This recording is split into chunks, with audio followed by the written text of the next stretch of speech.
اب ہم قرآن پاک کی 7ویں آیت پڑھیں گے، اس کی تفسیر بیان کریں گے، اسے سمجھیں گے تاکہ اس پر عمل کرنا ہمارے لیے آسان ہو جائے۔ وَالْكَاظِمِينَ الْغَيْظَ وَالْعَافِينَ عَنِ النَّاسِ وَاللَّهُ يُحِبُّ الْمُحْسِنِينَ۔ اور وہ لوگ جو اپنے غصے کو دبا لیتے ہیں، پی جاتے ہیں اور لوگوں کا قصور معاف کر دیتے ہیں، اللہ تعالیٰ احسان کرنے والوں کو پسند کرتا ہے۔ اس آیت میں اللہ رب العزت نے متقی لوگوں کی صفت بیان کی۔ وہ غصہ تو کرتے ہیں، غصہ تو انہیں آتا ہے جو غیر فطرتی چیز ہے، لیکن ان کی اچھی صفت کیا ہے کہ وہ غصے کو قابو میں رکھ لیتے ہیں، غصے پر قابو پا لیتے ہیں اور غصے کو پی جاتے ہیں۔ حدیث مبارکہ میں آپ صلی اللہ علیہ وسلم نے ارشاد فرمایا، پہلوان وہ نہیں جو دوسروں کو پچھاڑ دے، بلکہ پہلوان تو وہ ہے جو غصے کے وقت اپنے نفس پر قابو پائے۔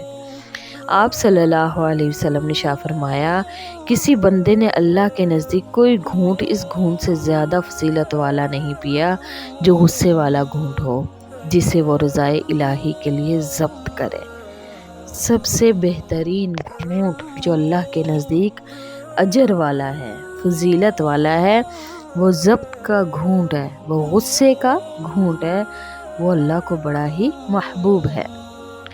آپ صلی اللہ علیہ وسلم نے ارشاد فرمایا، بلا شبہ غصہ شیطان سے ہے اور شیطان آگ سے پیدا کیا گیا ہے اور آگ پانی کو ہی بجھا دیتا ہے، سو تم میں کسی شخص کو غصہ آئے تو وضو کرے۔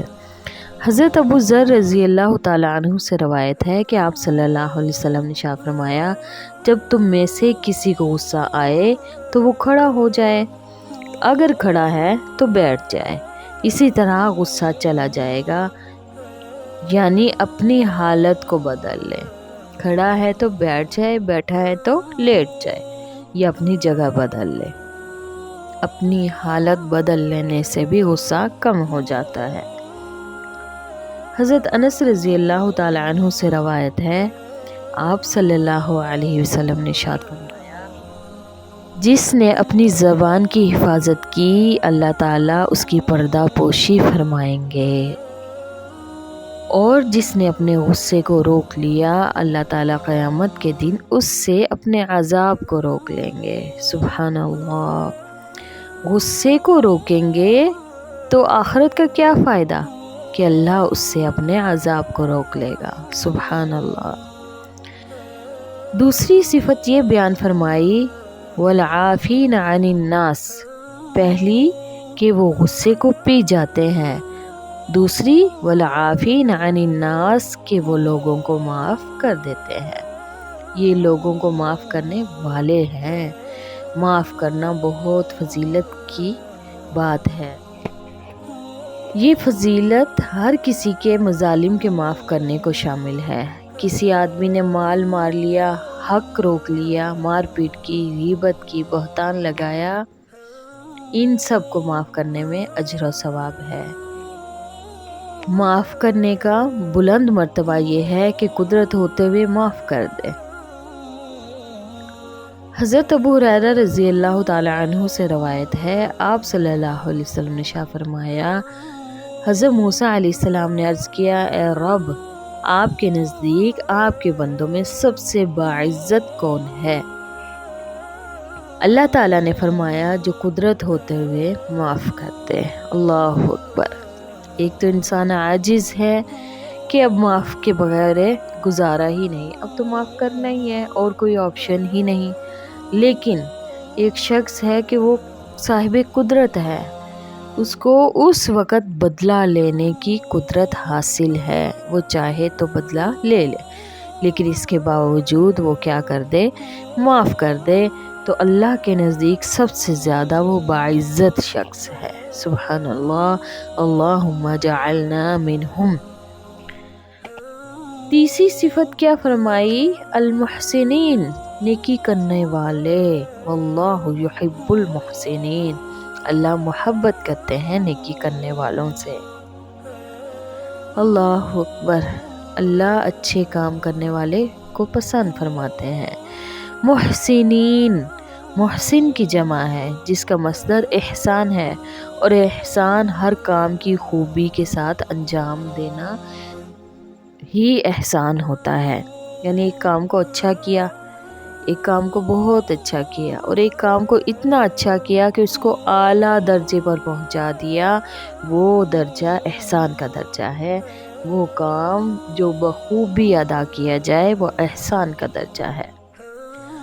عبادات کا احسان تو یہ ہے کہ حضرت جبرائیل علیہ السلام کیا کہتے ہیں؟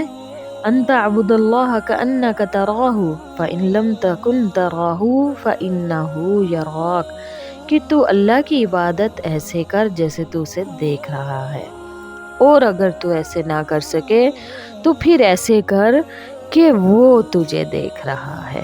سبحان اللہ۔ اور اگر بندوں کے ساتھ برتاؤ میں احسان کیا جائے تو اس کی صورت یہ کہ اس کے ساتھ جو معاملات پیش آئیں ان میں بخوبی عمدگی اختیار کرے۔ مثلاً قرضوں کے تقاضوں میں نرمی کرے، بڑوں کی عزت کرے، چھوٹوں پر رحم کرے، یتیموں اور مسکینوں اور ضعیفوں کی خدمت کرے، ضرورت مندوں کو کھلائے پلائے پہنائے، اور دوسروں کے لیے وہی پسند کرے جو اپنے لیے پسند کرتا ہے۔ یہ احسان کی خوبی اور عمدگی کا ایک بہترین طریقہ ہے۔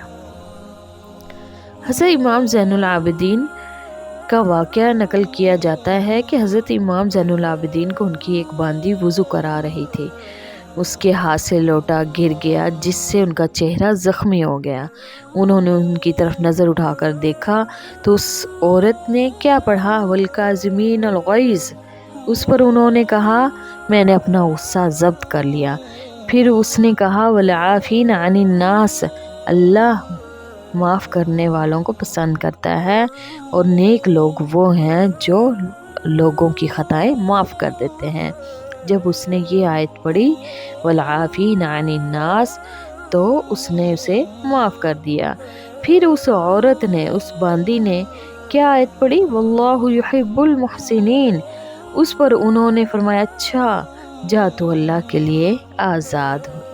سبحان اللہ، کہ اس دور کی باندیاں بھی قرآن کو کتنا سمجھتی تھی، کتنا یاد کرتی تھی کہ وقت پر آیت پڑھنے پر اسے آزادی مل گئی۔ اللہ اکبر۔ اب طریقہ کیا ہو کہ ہمیں اگر غصہ آئے تو ہم اسے کنٹرول کریں، کیسے کنٹرول کریں، اس کا طریقہ بھی بتایا گیا ہے۔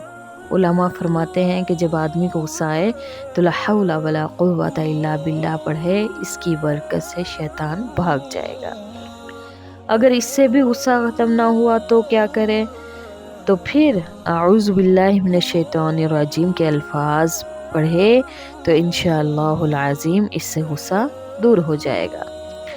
اور اگر اس سے بھی غصہ نہ جائے تو اسے چاہیے کہ وہ اپنی پوزیشن بدل لے۔ مثلا اگر لیٹا ہے تو اٹھ جائے یا پھر بیٹھ جائے، اگر بیٹھا تھا تو کھڑا ہو جائے، کھڑا تھا تو چل پڑے، اپنی جگہ بدل لے۔ اگر کسی کا غصہ اس سے بھی ٹھنڈا نہ ہو تو اسے چاہیے کہ وہ ٹھنڈے پانی سے وضو کرے۔